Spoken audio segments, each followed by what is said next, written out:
নমস্কাৰ, মোৰ অন্য এটা ভিডিঅ'লৈ আপোনালোক সকলোকে স্বাগতম জনাইছোঁ। আশা কৰোঁ সকলো কুশলে আছে। তেনেহ'লে ভিডিঅ'টোৰ মাজলৈ আগবাঢ়ো।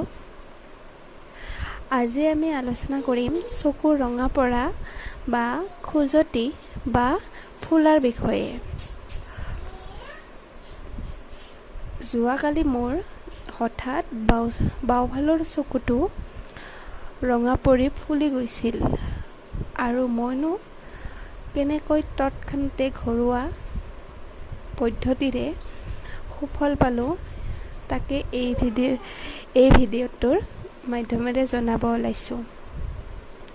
1 নম্বৰ, কাঠঠাণ্ডা ফুলৰ ৰস 2-3 বাৰমানকৈ ভালদৰে মোহাৰি লগাব পাৰে। 2 নম্বৰ, ঠাণ্ডা পানীও দিনত 3-4 বাৰমান লগাব পাৰে। এইখিনি কাম কৰিলে নিশ্চয় আপোনালোকে সুফল পাব আৰু আশা কৰোঁ মোৰ ভিডিঅ'টো চাই আপোনালোকে ভাল পালে, যদিহে ভাল পালে মোৰ চেনেলটি ছাবস্ক্ৰাইব